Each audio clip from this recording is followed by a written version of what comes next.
And welcome into the post-game show here on the Firebird Broadcasting Network. For Eric Elger, I'm Peter Frey, joined now by Coach Megan Jones. Coach, let me start off by saying my favorite part of the game, they started to foul, Malia Green goes to the line, 7 free throws on the season, makes them both, and you just stare her and give her a little head nod. What a fun win. You weathered the storm. Morrissey gets her 1,000th point. I mean, just talk us through the team effort again, 68-58. Yeah, it was a team effort. I mean, making big free throws at the end. A couple people were huge. We were struggling at the free throw line recently, and so it's good to see those go in. Hopefully confidence builders for our players. But locking in, especially in the fourth quarter, to hold them to only 6 points, that was huge. We had 19-0 boards, so we were getting extra opportunities. It wasn't pretty, and I said that at the end. It wasn't pretty, but we gutted it out. We did what we needed to do to protect our home court, and that's what matters the most.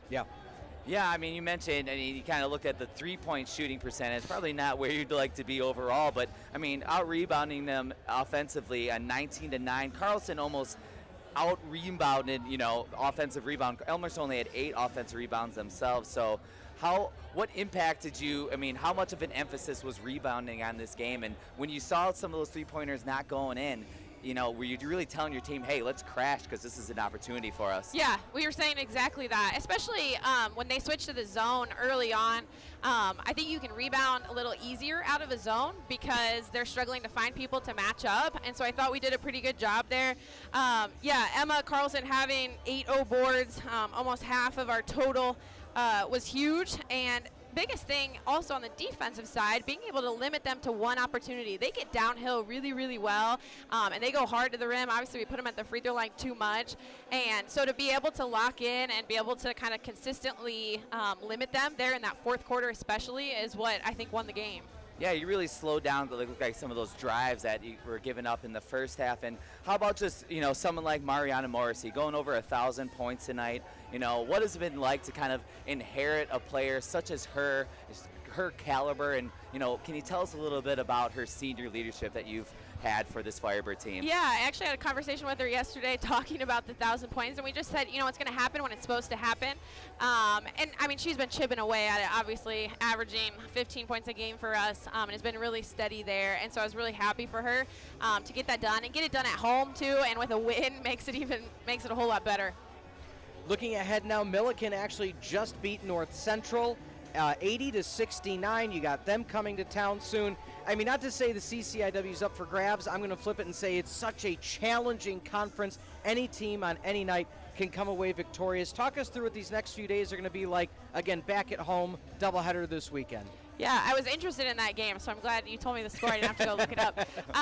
Yeah, they're a really good team. Their record doesn't show it. They played a really hard non-conference schedule, and I knew that was coming and was eager to see how tonight went, and we'll watch that film and see what we need to do to kind of slow them down. But they've had really challenging games, so I'm sure they've learned a lot from that. And so we're lucky we get them at home, and we've had this home stretch. And so now it's just remaining focused. We've talked about being humble but hungry. And I told them before the game, our overall record doesn't matter anymore. All that matters is the conference record. And then I said, all that really matters is that we're 1-0 today. Because if we're 1-0 today, now we're chipping away. We're taking care of what we need to do now to put ourselves in a good position come February. We can't wait for that to happen. Every single game matters. Every single practice matters. And so that's the mentality that we use every day. Awesome. Well, Coach, congratulations on the 10-point win. Get a little bit of rest, and we'll see you in just a few days. Thank you. All right, thank you, Coach.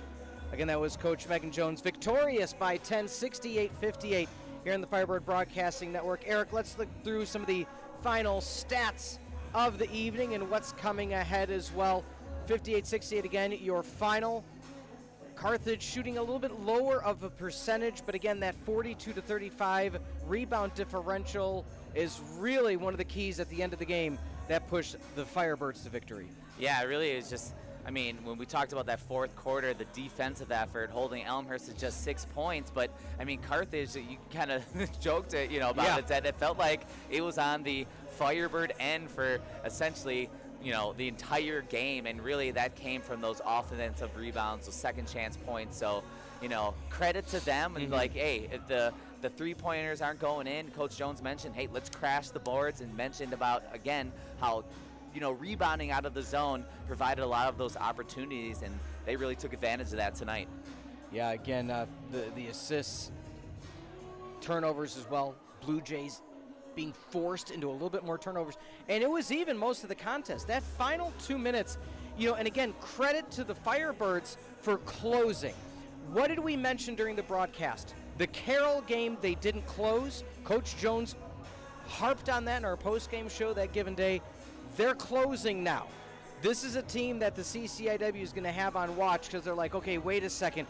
Even when they're only 3 for 23 from 3, they're still closing out teams that may have outplayed them for 3.5 quarters. So it's truly something that's exciting to see if you're a Firebird fan. And so, good to see, fun to see. But with that being said, now let's take a look at the upcoming schedule for what's going to be live here on the Firebird Broadcasting Network. Friday, doubleheader, season opener for the men's volleyball program and head coach J.W. Kiekefer. 4:30 versus Lakeland, 7 versus St. Norbert. And then you and I are back here this Saturday for the doubleheader against Milliken. And then again next Wednesday, we're back a week from today, men's basketball versus North Central. That will be a huge lineup.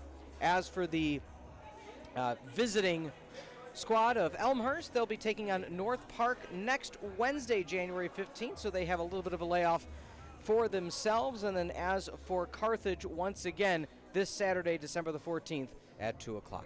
We want to thank you all for joining us this Wednesday evening in Kenosha. Excuse me there. Whoa, I don't know what that was.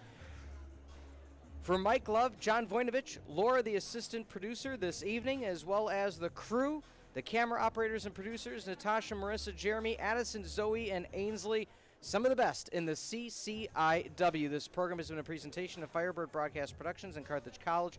Copyright 2025. Once again, for Eric Elger and Peter Ferrari, 68-58, your final. Firebirds over the Blue Jays in the Battle of the Birds on the Firebird Broadcasting Network.